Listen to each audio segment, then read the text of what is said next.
দোল পূর্ণিমার নিশি নির্মলয় আকাশ, ধীরে ধীরে বহিতেছে মলয় বাতাস। লক্ষ্মী দেবী বামে করি বসি নারায়ণ, করিতেছে নানা কথা সুখে আলাপন। সেই কালে বিনা হস্তে নারদ মুনিবর, লক্ষ্মী নারায়ণে নমি কহিল বিস্তর। ঋষি বলে মাগো তব কেমন বিচার, সর্বদা চঞ্চলা হয়ে ফিরো দ্বারে দ্বার। মর্তবাসী সদা তাই ভুগেছে দুর্গতি, ক্ষণেকে তরে তব নাহি কোথা স্থিতি। প্রতিদিন অন্যভাবে সবে দুঃখ পায়, প্রতি গৃহে অনশন জীর্ণ শীর্ণকায়। নারদের বাক্য শুনি লক্ষ্মী ঠাকুরানী, সঘনে নিঃশ্বাস ত্যাজি কহে মৃদুবাণী।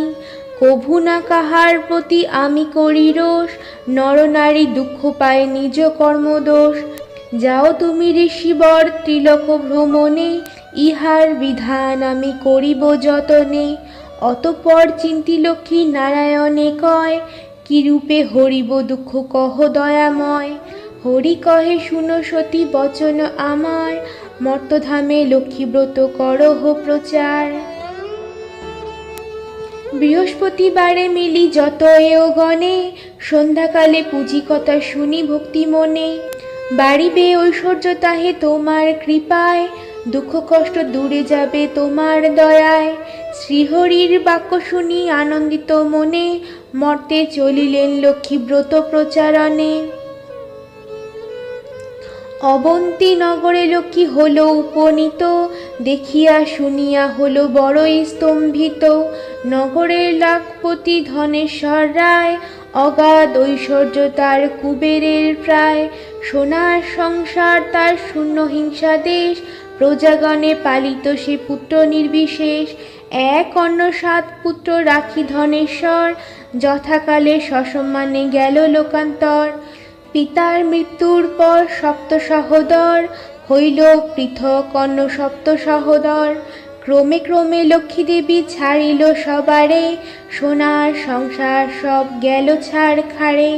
বৃদ্ধা ধনেশ্বর পতি না পারে তিষ্ঠিতে, গহন কাননে যায় জীবন ত্যাজিতে। হেন কালে ছদ্মবেশে দেবী নারায়ণী, বন মাঝে উপনীত হলেন আপনি। মধুর বচনে দেবী জিজ্ঞাসে বৃদ্ধারে, কি জন্য এসেছ তুমি গহন কান্তারে। কাঁদিতে কাঁদিতে বৃদ্ধা অতি দুঃখ ভরে, তাহার ভাগ্যের কথা বলিল লক্ষ্মীরে। সহিতে না পারি আর সংসার যাতনা, ত্যাজিব জীবন আমি করেছি বাসনা। লক্ষ্মী দেবী বলে শোনো আমার বচন, মহাপাপ আত্মহত্যার নরকে গমন। আমি বলি সাধ্যে তুমি করো লক্ষ্মীব্রত, দুঃখ রবি অস্ত যাবে হবে পূর্বমত। মনেতে লক্ষ্মীর মূর্তি করিয়া চিন্তন, এক মনে ব্রত কথা করিবে শ্রবণ।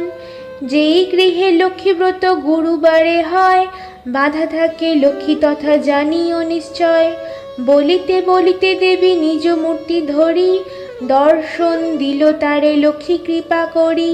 মূর্তি হেরি বৃদ্ধা তারে প্রণাম করিল, আনন্দিত হয়ে বৃদ্ধা গৃহেতে ফিরিল।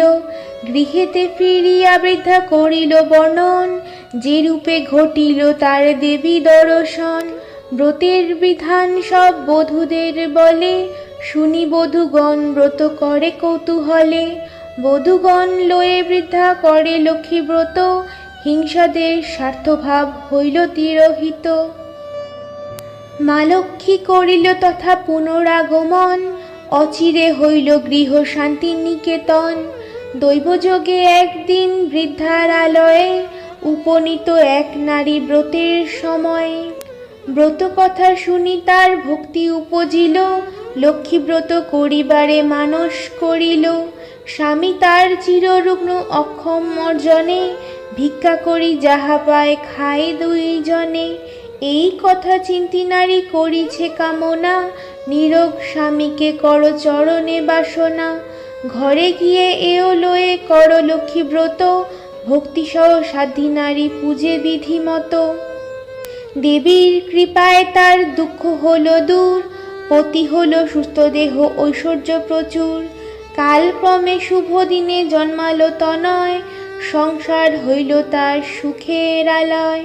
দয়াময়ী লক্ষ্মীমাতা সদয় হইল, রূপবান পুত্র এক তাহার জন্মিল।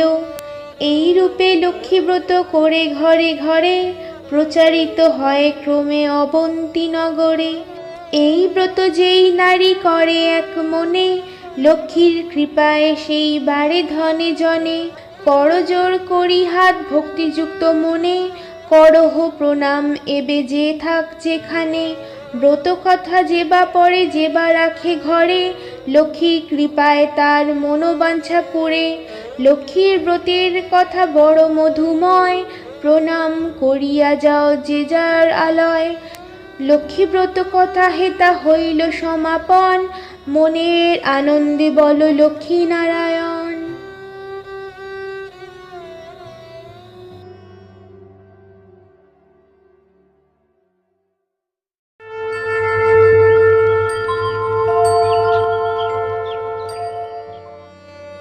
দোল পূর্ণিমার নিশি নির্মল আকাশ।